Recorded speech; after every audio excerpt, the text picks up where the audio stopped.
So let's dig in a little deeper into what is actually driving the current energy crunch with former Trump EPA transition team member Steve Milloy. Great to have you with us, Steve. Hey, Shannon, thanks for having me. Okay, just a couple of headlines here. Gas prices surged to above $4 a gallon, near a national record. The hit to your pocketbook from higher gasoline prices, $2,000 a year. And yet, Steve, what we're told is this administration is very concerned about that in an economy where inflation is soaring. They're very aware of what this could do to Americans' pocketbooks, but don't want to discuss domestic energy production. Instead, We're looking to some, as the reporting was there, not so friendly folks out there. Yeah, I'm not sure that they're concerned at all. I don't think they are. I think Joe Biden last week in the State of the Union address, I think he lied to the American people. I know he's done so in the past few weeks by saying that he's doing everything he can to lower energy prices.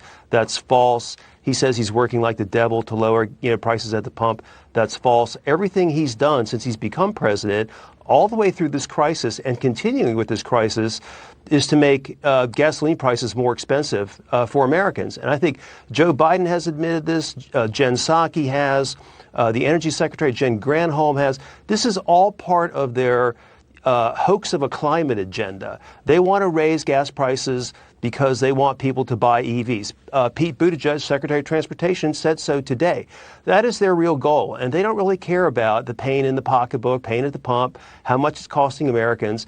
They are all about advancing their climate agenda, and they're not going to let the Russian-Ukraine crisis go to waste. Well, to your point about the electric vehicles, Daily Caller has this headline today. Pete Buttigieg says buying electric cars will help save people money as gas prices rise. And then you get into the article, they say the average price of an EV or electric vehicle was $56,437 in November of last year, according to Kelley Blue Book. I mean, for a lot of people, that's not an affordable option. No, it's not. And that's a lot more expensive than the average cost of a conventionally, powered gasoline car. And their EVs take longer to charge. They're a lot more inconvenient. There's lots of reasons that they're a very small percentage of vehicles sold, but they don't cost less. They cost more. It's not clear that you'll ever recoup your funds. And, in any case, people should have the choice to drive what they want. But they're using the crisis to push their climate agenda, and EVs are part of that. I want to get back to something that Kevin touched on, and I want to play this some back and forth between Senator Hoeven and something that the White House Press Secretary Jen Psaki said today, and give you a chance to respond. I sponsored legislation to pass the Keystone XL pipeline years ago. That would be in place now, providing 870,000 barrels a day. I actually don't think it would. The Keystone was not an oil field. It's a pipeline. Yeah. Also, the oil is continuing to flow in just through other means. So it actually would have nothing to do with the current supply imbalance. Okay, Steve, I am not an energy guru. So tell me, what would Keystone have not done reasonably talking about this current situation? Well, she's an expert at dissembling. Keystone would bring in even more oil. So, yes, there's a lot of Canadian oil coming through lots of pipelines, but Keystone would bring in more oil faster. And, that's really what we need. But I've got to say, it's not just the Keystone XL pipeline. The Biden administration right now, in violation of a federal court order, has put a hold on new federal oil and gas leases. I hear Jen Psaki talking about, the oil companies have 9,000 leases or something like that that they're not using.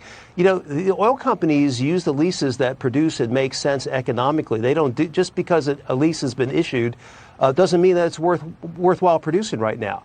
It all depends on the economics. What Joe Biden should be doing is unleashing our oil and gas sector, forgetting about the climate agenda. Nothing. We're not accomplishing anything anyway. Emissions are going up with no end in sight. But people cannot afford gas prices at this high. It's going to cause even more inflation, which is another thing Joe Biden doesn't really care about. Well, when we think about gas, it's not just filling up our tanks, which is getting tougher for everybody to do, but it impacts every other thing that is shipped around the world, food and everything else Absolutely. That we look at. So much more to discuss. So, Steve, if you'll stick around for our extended coverage next hour, we'd love to dig into more of that. So let's look at what's driving current energy prices and, trouble here in the U.S. We're going to talk with former Trump EPA transition team member Steve Milloy. He's decided to stick around for the second hour. So thank you, Steve. I want to start with this. Like Kevin talked about, and I talked to Chris Murphy yesterday on Fox News Sunday, Senator Chris Murphy, about there is bipartisan support for doing things like pulling back on Russian oil imports, potentially going to domestic energy. Tonight we got this from, hold on, let me find it here. Senator Bob Menendez, he is the chair, a Democrat, chair of the Senate Foreign Relations Committee. He says this: if the reports are true that the Biden administration is brokering the purchase of Venezuelan oil, I fear that it risks perpetuating a humanitarian crisis that has destabilized Latin America and the Caribbean for an entire generation. Nicolas Maduro is a cancer to our hemisphere, and we should not breathe new life into his reign of torture and murder. So, Steve, these are Democrats who are now saying, like, maybe we don't go get our oil from Maduro or Iran or any of these other bad actors who do not have U.S. interests in mind. Well, yeah, so if you don't like funding Putin, you can fund Maduro or Iran or some other regime you don't like, where we can get oil from.